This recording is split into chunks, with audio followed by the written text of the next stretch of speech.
We're thrilled to be the MRN flagship here in Chicago, throughout the Midwest, and frankly, throughout the planet. Mm-hmm. And Todd is crew chief on the number 84 Legacy Motor Club limited entry team with Jimmy Johnson at the wheel. You know, he's had some success.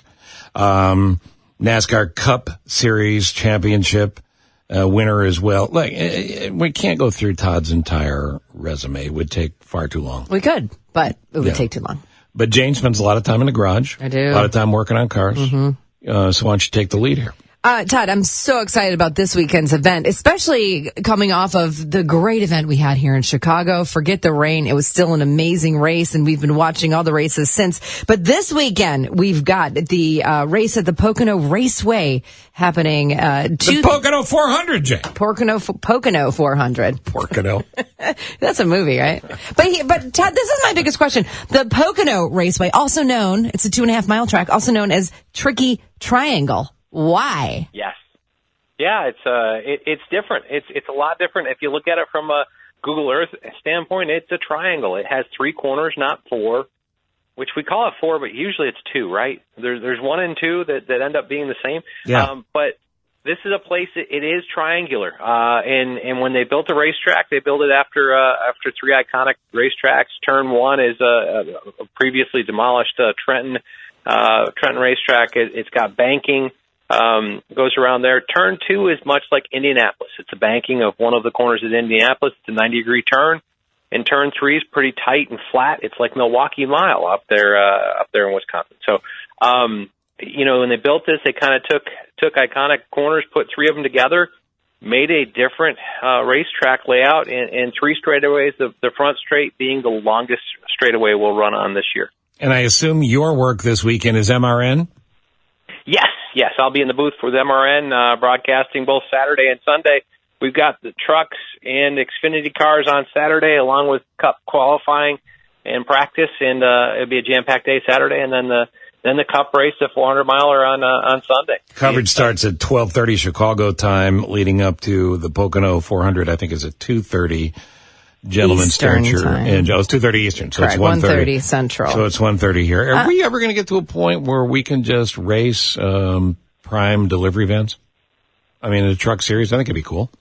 We'll call that the Prime Series instead of the Xfinity Series. Yeah. An idea, man. Yes, Jane. Todd, so I'm looking at the racetrack here, the 3 corners. They don't look super sharp. So did the chrome horns come out this weekend, or is that a little bit less because of the way it's shaped? With the speed that's there, it's tough to get the bumper all the way to them. But driving the dirty air, getting air stacked on somebody, a big deal. One of the biggest challenges I think that most of these crews are going to have to deal with is turn 2.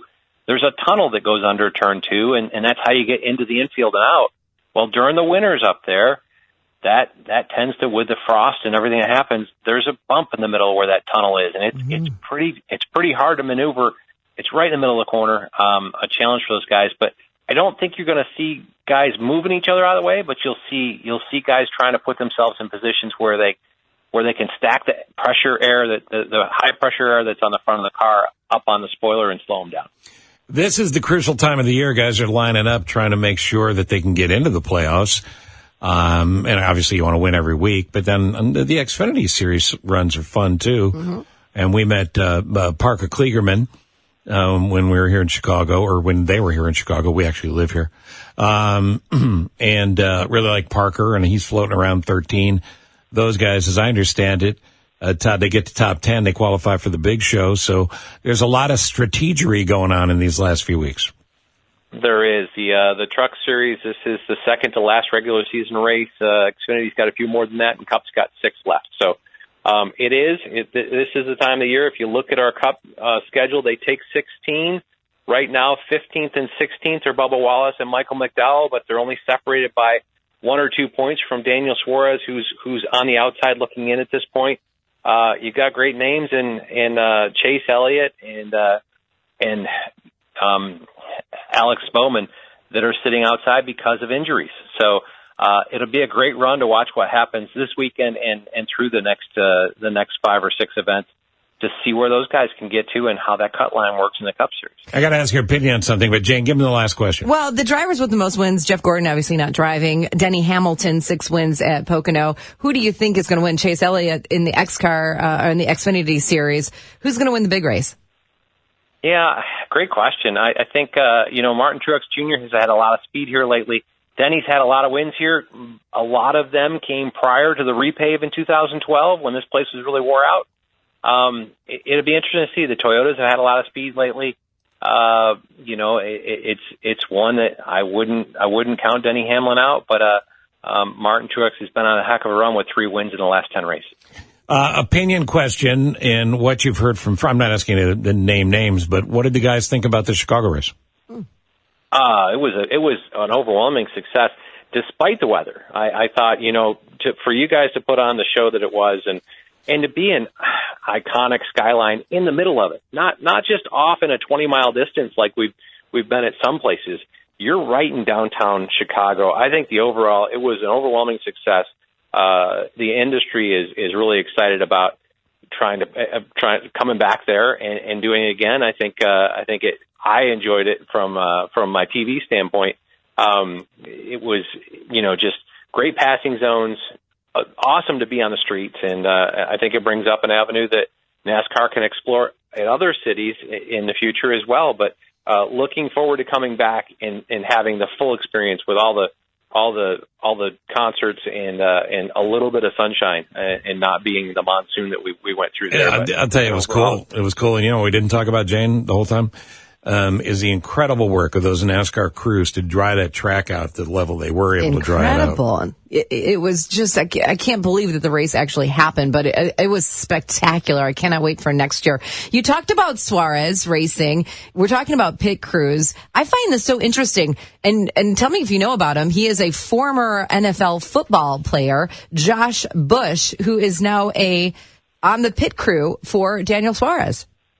Yeah, and it's those pit crew guys, they're elite athletes. And I know that in my time at Team Penske, I had many years there, we would bring guys in. Gasman and Jackman that worked for me came out of college football, made it to the final cut at 2 different programs. But you look for, those are athletes.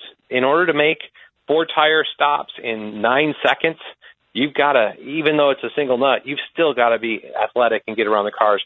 There's a lot of athlete programs that are just maturing those people into the skill sets that they need for the pit crews. It's very competitive, and probably, the drivers will tell you the easiest place to pass cars is on pit road and have that pit crew do it for you. Yeah, 100%. And I know you've done everything in racing. Did you say you were a gas man? No. I'm way too small to do that. I thought so. I carried tires back when I was a tire carrier when I first came into the sport, but no, I'm not big enough to do that. Any tips? I got to fill up when I leave. Any tips? I mean, you go awards card quickly and then immediate payment card, and obviously no car wash. Is that the fastest route? I think that's a good route to pursue. All right. Thanks. Obviously, I'm asking you the important questions you're not getting anywhere else. Great stuff. Thank you, man. Thanks, we appreciate you coming on. We thank you guys at MRN. Say hi to our friend Pete Pistone next time you run into him. Will do. Thank you, guys. All the best, man. See you, bye. Good dude. Todd Gordon. And again, we are your MRN NASCAR station.